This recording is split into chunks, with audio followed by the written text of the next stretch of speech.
जाओगी, पढ़े लिखे लोग थोड़ी जाते हैं। तो ये बातें मुझे लगती है कि आखिर क्यों, क्या पढ़े लिखे लोग फिल्मों में नहीं आते? ये चीजें जो बिहार में है उसको हमें कट डाउन करना है।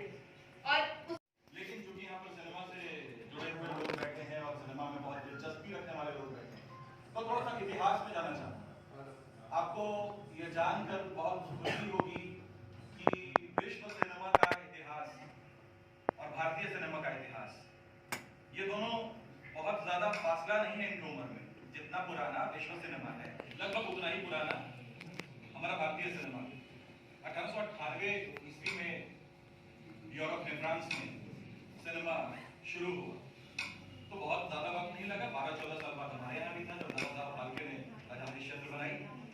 और उसके पहले भी हीरालाल सेन जैसे लोग फ्लावर ऑफ पर्शिया को रिकॉर्ड करके बायोस्कोप लंदन से खरीद कर लाकर पूरे कर रहे थे। तो सिर्फ ज्योग्राफिकल बाउंड्रीज की बात नहीं है। मैं बताना चाहूंगा ऋचा, राहुल और उनके लिए आए हुए सारे लोगों को, अपने बिहार के लिए हुए सारे लोगों को, कि मुंबई जो कि अभी हमारे देश की फिल्म इंडस्ट्री है, वहां भी इतना आसान नहीं था फिल्मों का करना। जब आप दादा साहब फाल्के की जिंदगी को पढ़ेंगे, उन्होंने ये फिल्में बनाना अचानक शुरू नहीं करते। वो सरकारी नौकर थे, कहीं काम वाम करते थे, दफ्तर था उनका।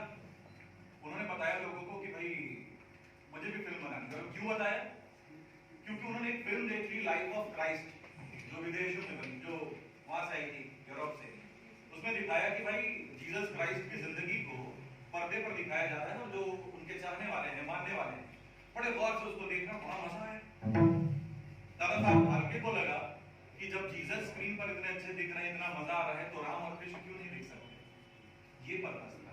शुरुआत यहां से हुई कि अपने देवी देवताओं को, अपने मिथ को, just to portray our own myth, our own culture, our own religious heroes on the screen. What he did, that he decided that they will make films. और जब उन्होंने ये बातें बताई, तो उनके साथ कोई नहीं था। जैसे आज हमारी बच्ची ऋचा थोड़ी सी नाखुश सी है कि उसको सपोर्ट नहीं करते लोग, तो उनको भी सपोर्ट नहीं कर रहे थे, और उन्होंने तो अपनी नौकरी वोकरी सब छोड़ दी थी भाई।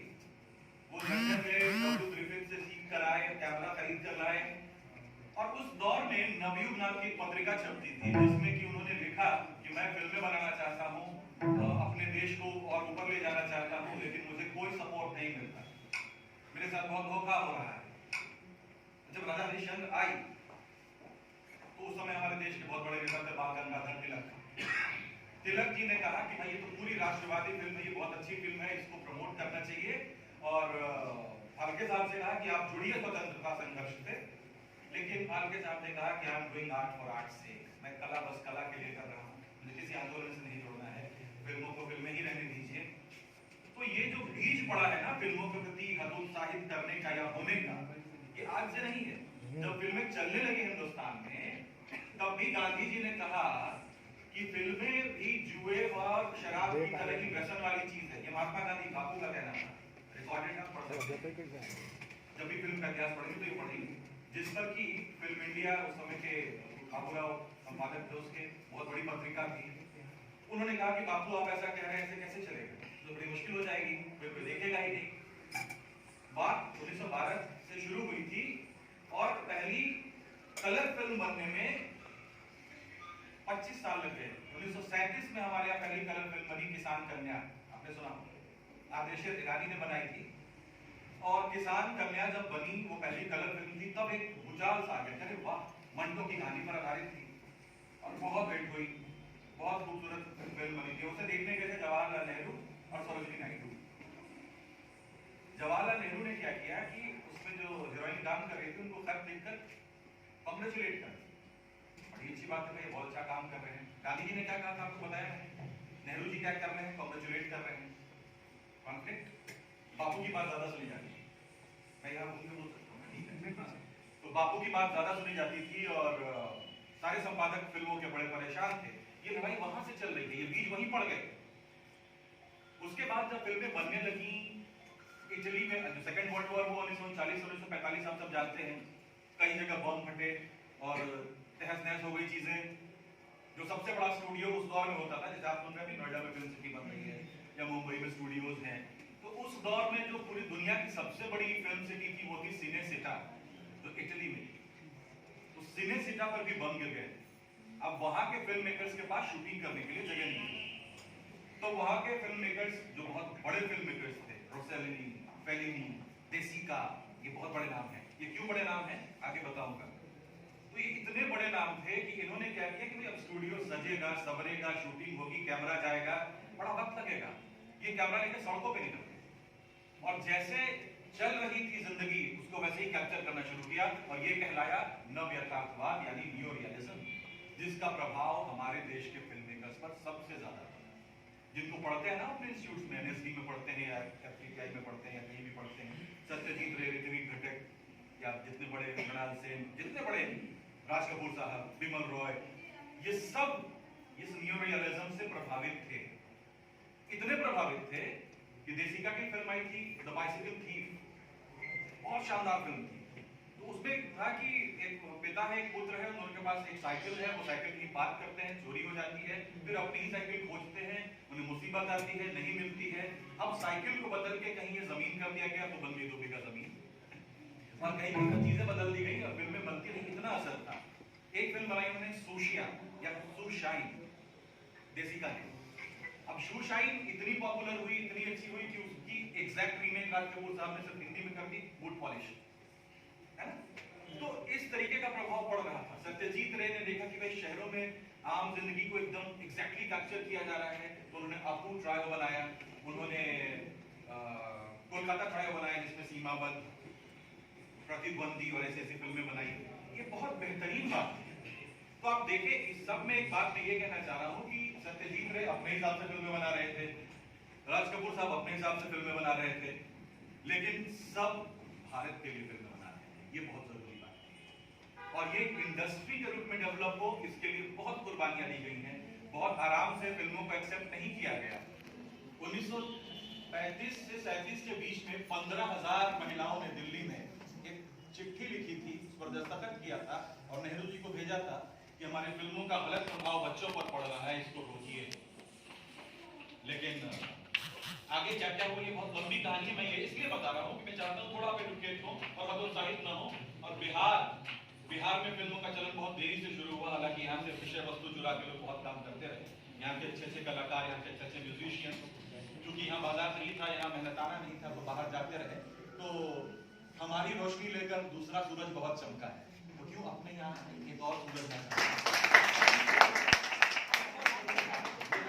हमारे यहाँ बहुत टैलेंट है।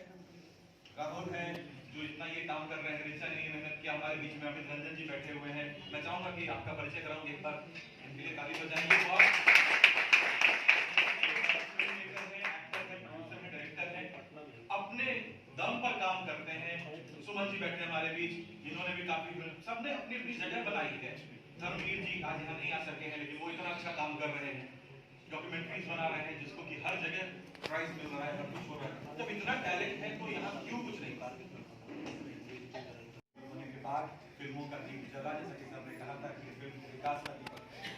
कैसे विकास का दीपक जला और बिहार में फिल्म इंडस्ट्री 1963 में राजेंद्र प्रसाद और नाजिर हुसैन साहब के आपसी बातचीत के बाद शुरू हुई थी और पहली फिल्म बनी थी गंगा मैया फिल्म तेरी चढ़े। भोजपुरी इतनी सुंदर भाषा, मगही इतनी सुंदर भाषा, मैथिली इतनी सुंदर भाषा, जहाँ विद्यापति ने लिखा है, जहाँ भिखारी ठाकुर ने लिखा है, जहाँ ऐसे ऐसे लोगों ने लिखा है, उस भूमि पर से क्रिएटिविटी का कोई प्रश्न ही नहीं है कि नहीं है। तो मैं प्रणाम करता हूँ सभी को, बहुत बधाई और साधुवाद सारे युवकों को, अपने बड़ों को फिर से प्रणाम करता हूँ।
Kamal sir, please.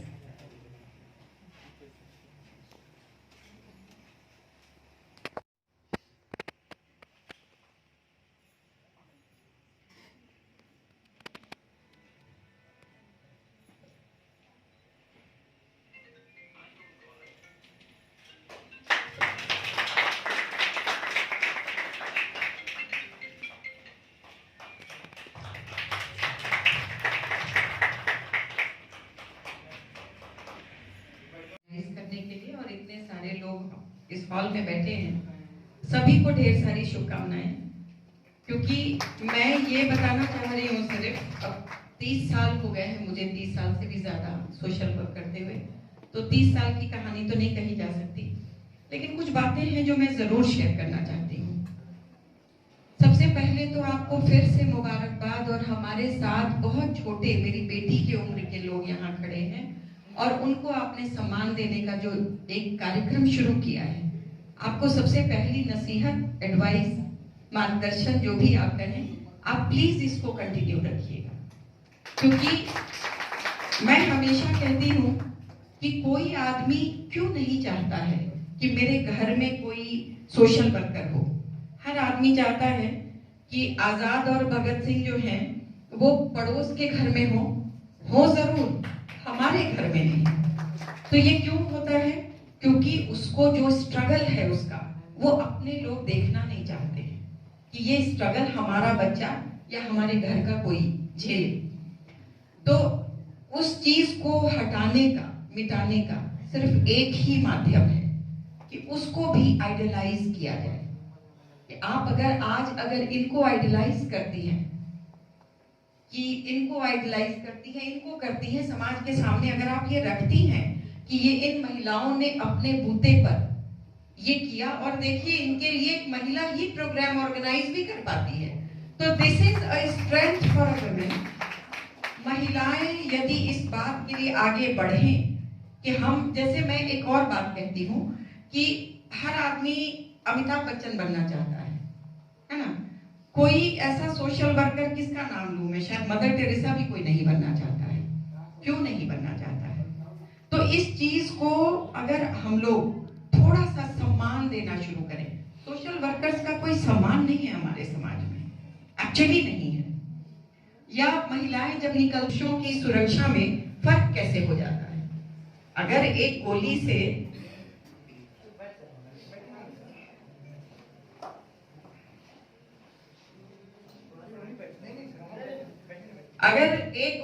जान जानी है तो उसी गोली से महिलाओं की भी जाएगी, उसी से पुरुष की भी जाएगी।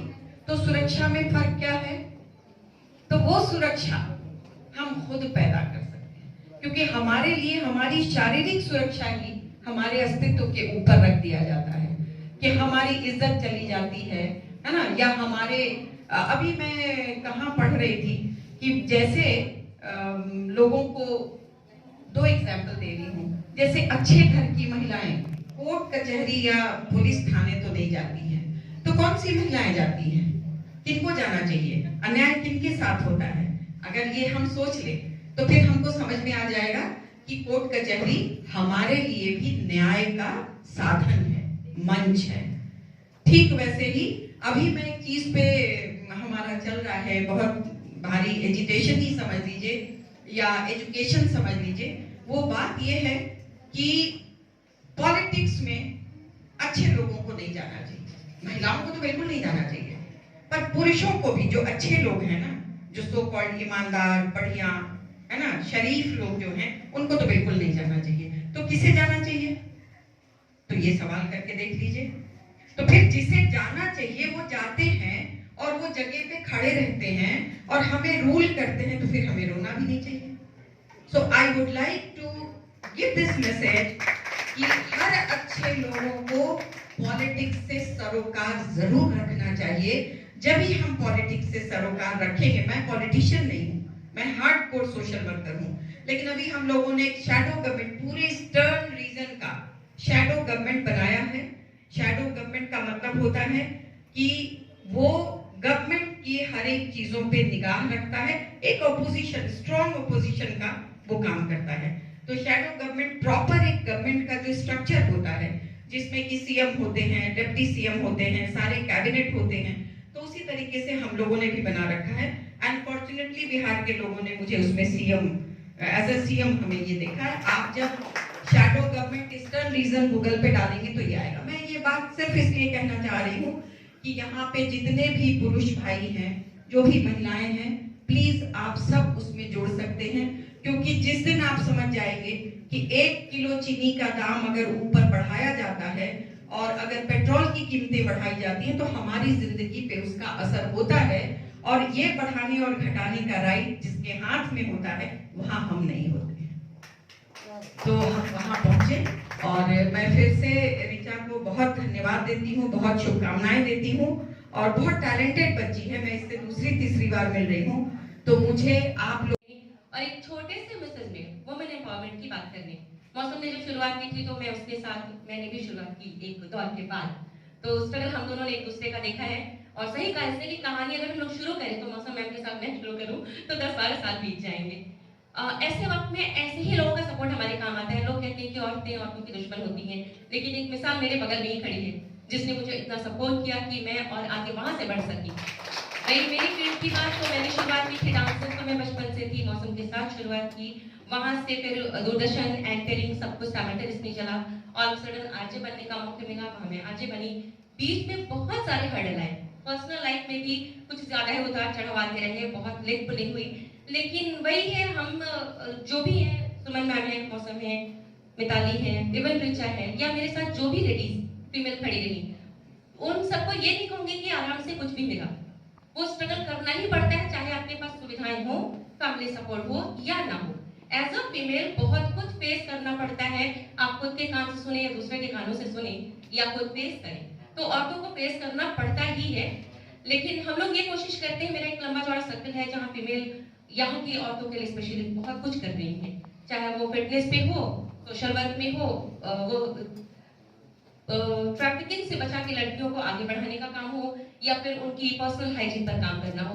बहुत सारे लोग काम कर रहे हैं उन औरतों के लिए, उन लड़कियों के लिए, सबके लिए। मैं बस एक ही बात कहना चाहूंगी, हम भी दरिया हैं, अपना हुनर जानते हैं। हम भी दरिया हैं, अपना हुनर जानते हैं, जिस तरफ चल पड़ेंगे रास्ते निकल जाएंगे। श्री आनंद कुमार जी, विश्वविख्यात मैथमेटिशियन,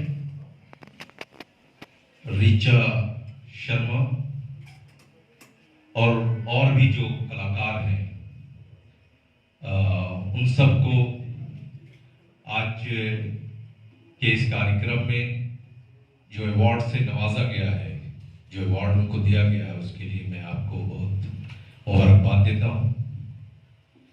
प्रोग्राम की नौयत क्या है ये तो अभी आनंद जी डिटेल में बताएंगे, तो हम तमाम लोग सुन लेंगे और जान लेंगे। वैसे प्रसाद जी ने कहा, डॉक्टर राजेंद्र प्रसाद ने उनसे कहा कि कुछ ऐसा फिल्म इंडस्ट्री बने और कुछ काम हो, तो उस गुजारिश के तहत 1963 में पहली भोजपुरी फिल्म आई गंगा मैया तोहे फेरी चढ़े। वहां से ये दौर चलता रहा, फिर बाद में हिंदी भोजपुरी मिक्स विदेशिया भी बनी जो कि राजश्री ने बनाई, और ऐसे ये सफर चलता रहा। लेकिन बीच में 80 के दशक आते थे कि एक ऐसा भी दौर था जब फिल्में शुरू हुई थी कि जब मोहम्मद रफी, मन्ना डे जैसे गायक हमारे भोजपुरी फिल्मों का गाना गाते थे। हंसी हंसी पनवा, खियौले बेईमनवा, खियौला बसेरे परदेस, ऐसे ऐसे गीत बनते थे। तो ये बहुत खूबसूरत दौर था। लेकिन अचानक ऐसा क्या हुआ, 80 के उत्तरार्ध के बाद भोजपुरी फिल्में बनना, मैथिली फिल्में बनना, मगही फिल्में बनना बिल्कुल बंद हो गई। और जो दोबारा उत्थान हुआ, जो दोबारा फिल्में बननी शुरू हुई, वो शुरू हुई 2000 के दशक में बड़े पैमाने पर, जिसमें कि कुछ भड़कीले गाने होते थे, कुछ अपशब्द होते थे, कुछ अजीब सा सीन सीक्वेंस होता था। ये भी उठाया था हमने विदेशों से। विदेशों में आप देखें या गांव में नाच अगर आपने कभी देखा हो तो उसमें बीच बीच में एक जोकर आता है और कुछ अजीब अजीब अश्लील मजाक करता है, जिससे सब हंसते हैं। इसको कहते हैं हार्ले क्विनेट, मतलब तकनीकी भाषा में इसे हार्ले क्विनेट कहते हैं। ये अंग्रेजों के थिएटर से आया है। कॉमिक रिलीफ के लिए शेक्सपियर के प्लेस में भी ये होता था। लेकिन देखिए कि उन्हीं कॉमिक रिलीफ को छोड़ के पूरी बड़ी फिल्म ही बना दी हमने। सिर्फ हंसी मजाक, आवारागर्दी, अश्लील, यही चीजें होती रही। लेकिन भोजपुरी फिल्में या भोजपुरी साहित्य या भोजपुरी मगही मैथिली विद्यापति और बिहारी ठाकुर के बारे में पहले ही था। तो ये बड़ी खुशी की बात है कि बहुत सालों के बाद जब मैंने बहुत जगहों पे देखा, विदेशों में भी फिल्म फेस्टिवल्स में गया और वहां पर भी देखा फिल्मों को, तो एक बार 2015 के बाद से कुछ बच्चे जो हमारे यहाँ काम कर रहे हैं, कुछ लड़के और कुछ युवा साथी हमारे जो बहुत जोर शोर से इसमें लगे हैं। राहुल का नाम लेना चाहूंगा, ऋचा ने पहली बार ये किया है, लेकिन बहुत बधाई की बात है, ऋचा ने ये बहुत हिम्मत